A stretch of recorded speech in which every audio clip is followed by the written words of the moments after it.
welcome David Frazee. He's a venture capitalist, and this is his first time with Open Silicon Valley.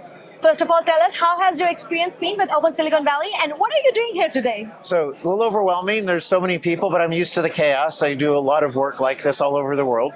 I'm here today because we're exploring a new thesis based upon our success as an early stage investor. So historically, we come in at the first committed stage of companies all over the world. So we invest globally. That's our thesis. We've been great because we found 40% billion-dollar companies, and our previous fund found 30%. That's the good news. Wow. The bad news is there's no exits today. IPOs, which used to take 7 years, now can take 17 or 20. And Series A money as a result for entrepreneurs is largely dried up. So if we have no capacity to sell our companies off at $1 billion, I don't have any ability to invest in new companies.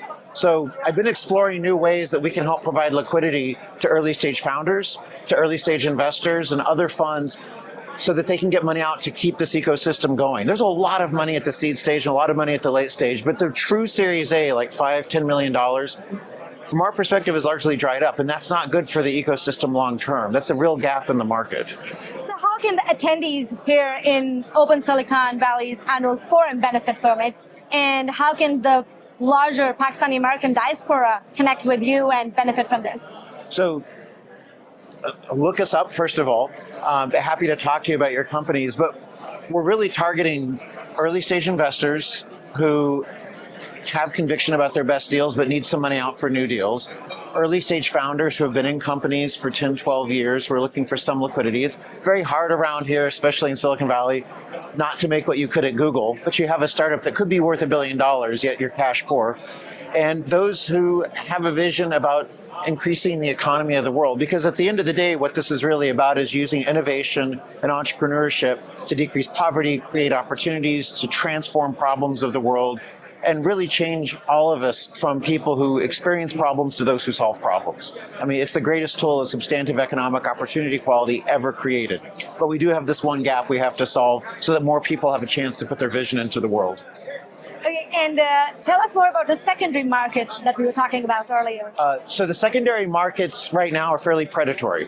There's not much money. I would say there's like $1 available for every $10 to $20 of demand. So we only have 5 or 10% coverage. So as a result, people who are in this market are offering 20, 30 cents on the dollar of value. So if I have something worth $1, maybe I'll get 25 cents for it. And what are you going to do? Because it's their market. And that's not good for the ecosystem long term.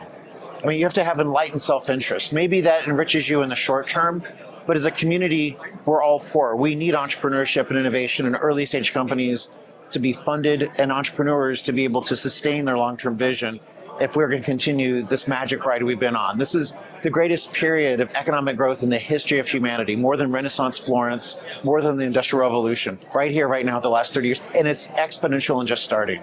So we need to make sure that we have all the tools to keep that going.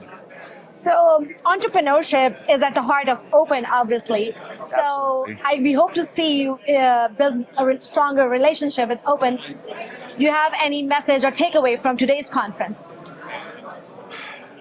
I don't know if it's specifically from this conference, but I do these conferences all over the world and have for the last 25 years.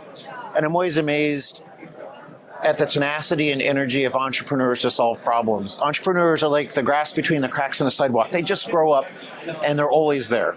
You know, we do all these things at a national level to try and promote different kinds of science or different kinds of investment, but at the end of the day, the entrepreneurs are the heart of the system. So everyone needs to keep their vision. You know, employ the best practices, use data, use lean startup methodology, help each other, create collaborative systems, return to regions that need this, because the returnees is where every entrepreneurial economy in emerging countries really takes off. Those who come here and do it and then go back and build. That's how we promote global development. The greatest story in the world right now is the greatest increase in the middle class for the most people in the shortest period in human history. And entrepreneurship has powered most of that. Yeah. So we're just on the cusp of this. The world seems dark. The world seems like a place where a third of people kill another third, and the other third would do nothing. Definitely. But the truth is, infant mortality is lowest rate. Education of girls and women has never been higher. Access to vaccines and clean water. We have the lowest rates of sub $1 a day subsistence poverty. I mean, we have a transformation in the world going right now, and entrepreneurship is the power and the tool behind that. This is the greatest story we're living right now, and we don't see it because it's obvious in plain sight. We just can't see it 'cause it's all around us. Like we don't see oxygen, but it's there. That's a wonderful perspective and a very refreshing one. So you have worked with 30 countries, developing nations, as you mentioned earlier. So when are we going to see more of your work in Pakistan? Well, I'm interested in. I'm working on that right now. We have a few leads. I'm working with a number of members of Open to help with that. So I've actually worked with governments in about 24 emerging countries on innovation policy, promoting development. Not in specific industries, but the generic things that you would do to promote entrepreneurship and innovation generally, especially as tools of equality. So how do you, for example, promote women entrepreneurs, or those who are in social outgroups, or those who don't have access to capital, so not from multi-families, or don't have elite educations? You know, how do you promote entrepreneurship for everybody? Because that's the real tool. And I should also note, I have a chip on my shoulder about this because I grew up under the poverty level in the United States. My family made $6,700 a year, so this was my ticket out to dream, to imagine, to create, to put my vision into the world. Opportunity is not distributed, talent is. And we waste so much talent. If the cure for cancer that would save my daughter's life in 30 years dies in a field somewhere in rural Pakistan because the girl who has it in her head never has that chance, that is human tragedy for tens of millions of people over generations. Innovation anywhere is progress everywhere. That's the way we have to start looking at this world. Not borders, but global and connected. And innovation is a birthright and a gift to us all. It's what we were born to do. Now I understand your passion and your empathy, where it stems from. It all makes sense now. So thank you so much, David, for being here today. It's been a real pleasure. I think in these 2-3 minutes, I learned a lot from you.